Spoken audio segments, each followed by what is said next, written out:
Noah Benson wasn't dressed to impress. A gray hoodie, worn-out jeans, and sneakers that had seen better days. He blended in. That was the point. When he stopped by Varelli's studio, the boutique he co-owned in downtown San Jose, he wasn't looking to make an entrance. He was there to quietly review the latest inventory shipment and cross-check SKUs on his tablet, something he'd done countless times before.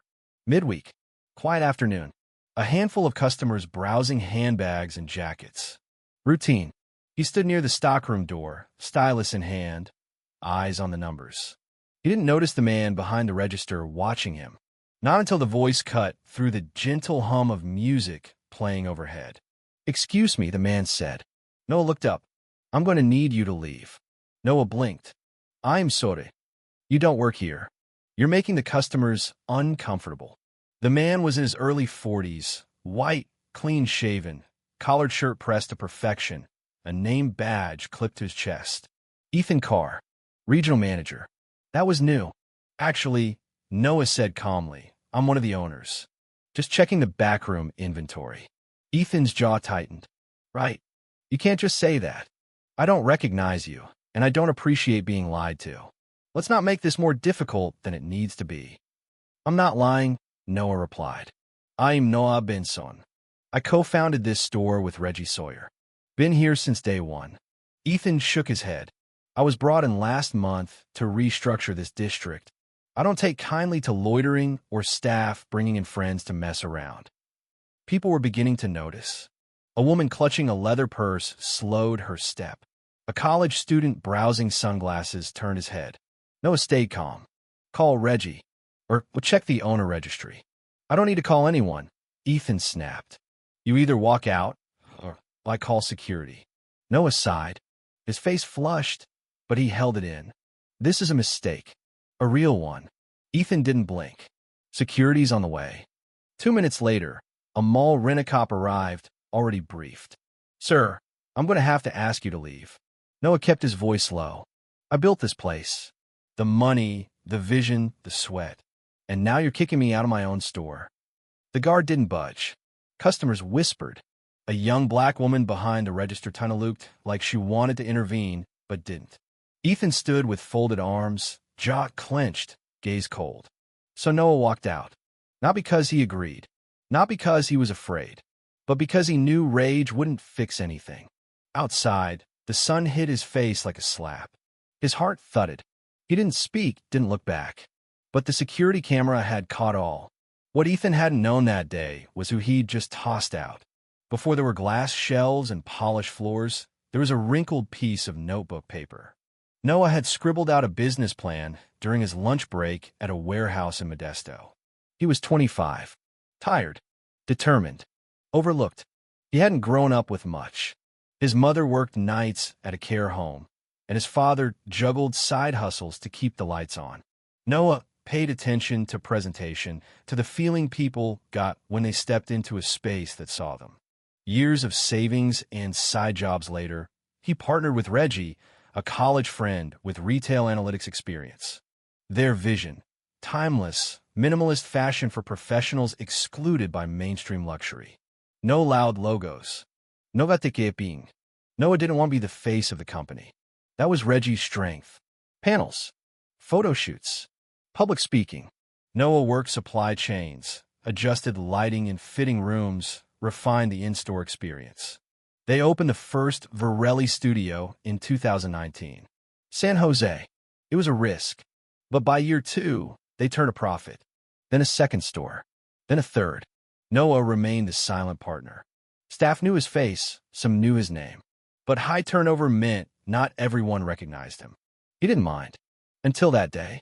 That night, he didn't sleep. Not out of anger, but disappointment. How easy it had been to erase him. How quickly he was dismissed. Ethan hadn't asked, hadn't wondered, had decided. Noah thought of his mother, who once said, "If someone decides who you are before you open your mouth, they're not listening. They're watching a movie they made up." He thought of Tina, the cashier. How many times had she been in that position? Silenced? Noah sat at the edge of his bed and made a decision. He wouldn't yell, wouldn't storm in, but he wouldn't let it slide. The next morning, he called Reggie. Explained everything. "He kicked you out," Reggie asked.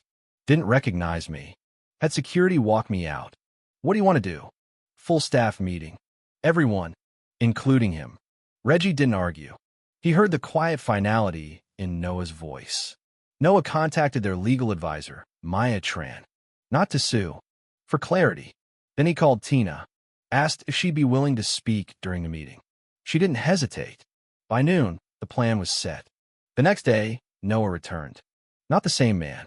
Same hoodie, same jeans, same shoes. But this time, Reggie was on one side in a blazer, clipboard in hand. Maya on the other. Behind them, Carlos, the longest-serving stock supervisor, and Tina. The store wasn't open yet. Ethan stood by the counter, chatting with his sales associate. He stopped when he saw them. Can I help? Reggie cut in. Team meeting. Now. Ethan hesitated. I wasn't informed. Maya replied. You are now. Time sensitive. 10 minutes later, 15 employees gathered in the back office. Noah stood in front. No podium. No notes. Some of you know me, he began. Some don't. My name is Noah Benson. I co-founded Varelli Studio with Reggie 6 years ago. Silence.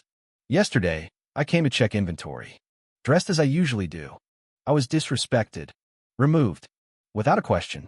Without decency. He scanned the room. Unease. Guilt. Curiosity.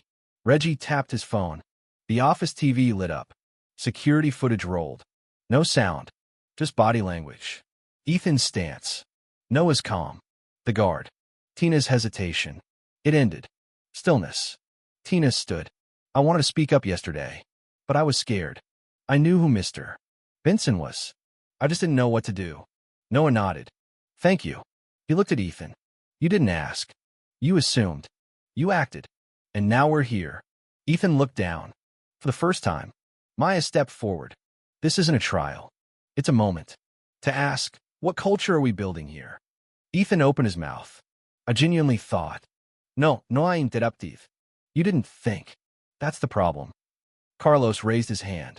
I've been here since day one. I remember folding tables and lunch deliveries. You treated Noah like a thief. I get not recognizing him, but your tone?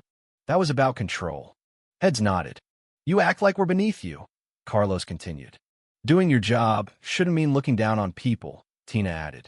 Maya addressed the group. This is deeper than one mistake. It's about reflection. More voices joined. Talia, a merchandiser. We work around it. Make excuses. It's exhausting. Marlon, floor assistant. I've been followed in stores where I work. You start thinking it's normal. But it shouldn't be. Ethan looked at Noah. I know there's nothing I can say to undo this. But maybe I wasn't paying enough attention. You didn't ask, Noah said. But now you have a choice. Reggie stepped in. You can resign. Or stay. Under review. Shadow roles. Bias training. No title. No private office. Ethan looked stunned. You're giving me a chance? I'm giving you responsibility, Noah said. Start by listening. Ethan paused. I want to learn. I don't want this to define me. Then let it refine you, Noah replied. The room shifted. Not anger. Change. Talia raised her hand. If he's staying, he can shadow me. Tina smiled. I'll show him how to deal with rude customers without security. Chuckles. Relief. Noah turned serious. You all deserve respect. That starts today. Reggie added. This company doesn't grow if the people inside it feel small. Later, Noah stood near the back. Ethan approached. Thank you for not firing me. Thank me when you earn the role you thought you had, Noah said. 3 weeks passed. A woman walked into Varelli Studio. A man in a black apron was folding denim near the entrance. Good morning, he said quietly.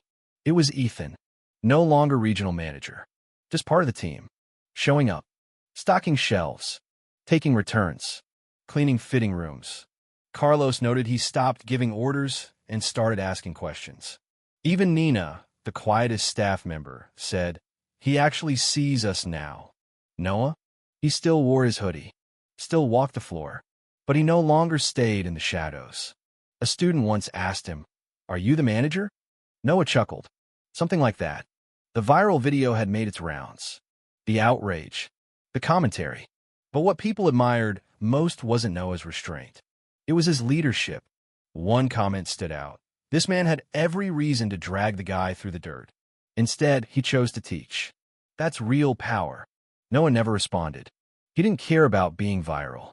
He cared about what happened behind those walls, where truth was spoken, where people felt seen, where silence no longer ruled. Noah never needed a podium. He just needed the moment, and he made it count.